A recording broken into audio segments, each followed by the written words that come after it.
Hello and welcome to Westferry Times. I'm Emily Carter.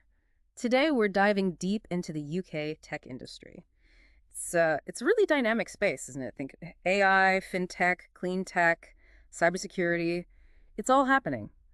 But it's not just about the buzz. There's huge potential, sure, but also some significant hurdles. We want to explore what's really driving the growth, what the main challenges are, and, what this all means for the UK's position globally. And to help us unpack all of this, I'm absolutely delighted to have Alex Morgan with us, who's the Chief Technology Strategist at Tech UK. Tech UK represents, what is it, over 900 tech companies across the country. So a fantastic perspective to have. Welcome to Westferry Times. Thanks, Emily. It's great to be here. Really looking forward to the chat. Brilliant. So, Alex, let's maybe start with the big picture. If you look at the UK tech scene right now, what's the sort of headline story? How are we doing compared to others? Well, the main story is one of real strength, actually. The UK is currently Europe's largest tech ecosystem. The largest in Europe. Right. Wow. Yeah, and globally, we're second only to the US when it comes to startup funding, which is, pretty significant. Definitely. London, of course, is still a major powerhouse, especially for fintech. Mm. Cambridge is incredibly strong in AI and biotech. Yeah. But what's really encouraging is seeing these regional hubs thriving, two places like Yeah. Manchester, Bristol, Edinburgh. They're building really strong, specialized clusters. Right. Having said that, Mm-mm. it does feel like we're at a bit of a crossroads. There's a fantastic momentum, definitely, but there are also these persistent questions around talent, investment consistency, and navigating the political climate. That makes sense. It sounds dynamic but complex. For listeners wondering about, the wider economy and recent wobbles, is the tech sector still growing strongly? Oh, absolutely. Yes. Look, there was that global slowdown, sort of 2022, 2023, that hit tech everywhere. Mm-hmm. But the UK sector showed real resilience. It's bounced back quite strongly. In fact, just last year, 2024, UK tech firms pulled in over 20 billion in private capital. 20 billion. Okay. Yeah, it's a solid number. And what's interesting is where that money's going. Lots of focus on AI, obviously, but also climate technologies for sustainability and health tech, too. That tells you where investors see the big future potential. It certainly points a direction. Let's zoom in on that innovation piece. Beyond the investment numbers, where are the really exciting breakthroughs happening right now in UK tech? Well, AI and machine learning are just unavoidable, aren't they? Hmm. Especially generative AI that's exploded. We're seeing new uses pop up almost, well, daily, it feels like. Yeah.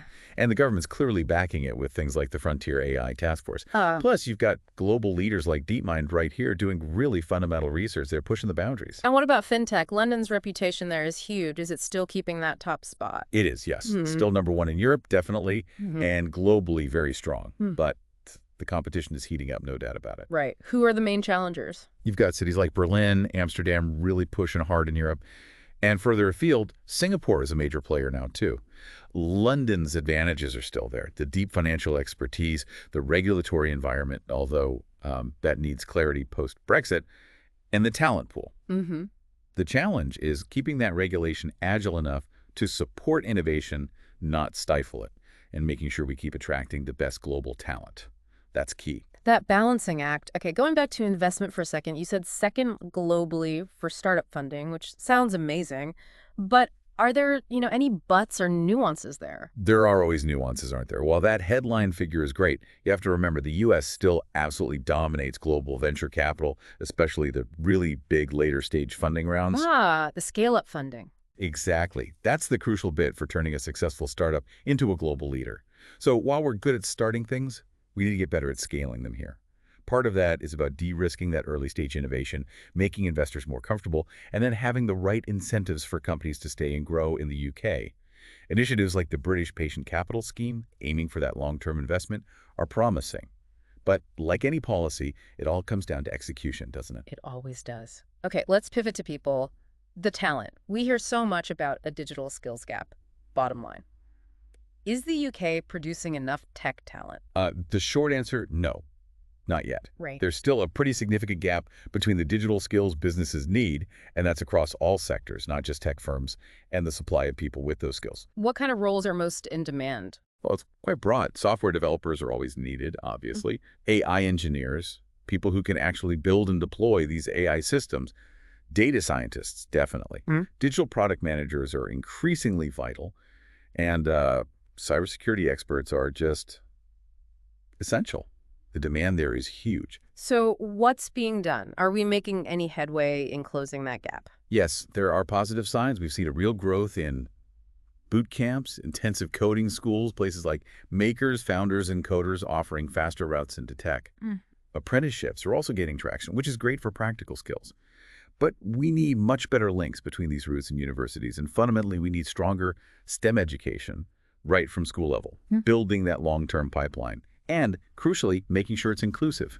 Tech needs diversity. That's a perfect segue. Let's talk about diversity. How is the UK tech sector actually doing in terms of representation? Well, look, there's been some progress. We are seeing improvements in certain areas, but there's still a very long way to go. For instance, women hold fewer than 20% of the technical roles. Sure. That's not good enough. 20%, wow. Yeah. And while ethnic minority representation is getting better in some metrics, it's not consistent across the board, especially at senior levels. And it's so important to stress, this isn't just about fairness, though that's vital. It's about better business. Diverse teams genuinely build better products. They understand markets better. They drive innovation. It's a growth issue, too. Absolutely. Okay, let's widen the lens again to policy and government. How does the UK's approach to tech stack up internationally? Are we getting the regulation right? There's definitely ambition. The government talks about the UK being a global tech superpower by 2030. Right. And you see policy moves trying to back that up. Things like the Online Safety Act, the AI white paper setting out their approach, Yeah. the National Semiconductor Strategy. But as we said before, ambition is one thing, effective implementation is another. That's the real test now. We need consistent, thought-through regulation, not just reacting to the latest tech panic. Coherence is key. And what's the biggest risk policy-wise looking ahead? I'd say probably fragmented or inconsistent regulation. Especially for things like AI and data that move so fast and cross borders, businesses need clear rules of the road to invest and innovate confidently. If regulation is too complex, too bureaucratic, or changes too often, it just stifles things. Or worse, pushes businesses elsewhere. That balancing act again? Exactly. Finding that sweet spot between having necessary safeguards and not creating loads of red tape, it's trunny. And inevitably, we have to touch on Brexit. Years on now, what's the ongoing impact on the tech sector? Is it still a major factor? It definitely still is, yes. It's a mixed bag, really. On the downside, there was the whole issue with losing access to EU research funds like Horizon, though thankfully, re-entry has now been negotiated, which is a big relief for researchers. Okay, that's good. On the potential plus side, leaving the EU gives the UK more flexibility perhaps on things like data laws or state aid rules. That could allow for a more agile approach tailored to UK needs. But the challenges remain around trade friction and, significantly, talent mobility. Making it easy for UK tech to hire the best people from Europe and beyond is still a work in progress. It's a definite pain point. Right, that makes sense. So looking forward to the next 5 years, what's your overall outlook? What are the key things we need to get right? I think the next 5 years are genuinely critical. They can really set the trajectory for UK tech long term. We absolutely have to keep investing in the core infrastructure, 5G, full fiber broadband, cloud capacity. That's the bedrock. We also need to really champion deep tech, this serious science-led innovations with transformative potential, not just consumer apps. And crucially, create that environment where our startups don't just launch here, but they scale globally from here, making the journey from Shoreditch to Singapore, so to speak. From Shoreditch to Singapore, I like that. Are there specific tech areas where you see massive future potential for the UK in particular? Oh, definitely. Several stand out. Green tech, for sure. Technology is helping us hit net zero. Huge global market, huge need. Health tech is another massive one. Using AI for diagnostics, innovating within the NHS. The potential is immense. Right. Cybersecurity is only going to get more important, especially with AI now being used by attackers too. Quantum computing, it's early days, yes, but the UK has made some significant bets there, and the potential payoff is revolutionary. And don't forget creative tech gaming, AR, VR, digital media. The UK is already a world leader there, and it's still growing fast. That's a really exciting list. Okay, final question then. If you were giving advice to a young entrepreneur in Britain right now wanting to start a tech business, what would you tell them? I tell them, first off, that despite the challenges we've discussed, the UK is still a brilliant place to start a tech company. The ecosystem is strong, there's talent, there's support. My advice would be, don't wait for everything to be perfect. Just get started. Build something, get it out there, listen to feedback, iterate, stay curious. And importantly, think globally from day one. Don't limit your horizons. The market today is the world. Build, iterate, stay curious, and think globally. Great advice. Alex, this has been absolutely fascinating, really insightful. Thank you so much for sharing your time and expertise with us in Westferry Times. Thank you, Emily. It's been a real pleasure discussing it all. It's an exciting, if challenging, time for UK tech. It certainly is. And a huge thank you to all of you for listening to this deep dive. If you enjoyed our conversation, please do subscribe to Westferry Times wherever you get your podcasts so you don't miss future explorations. We'll be back soon.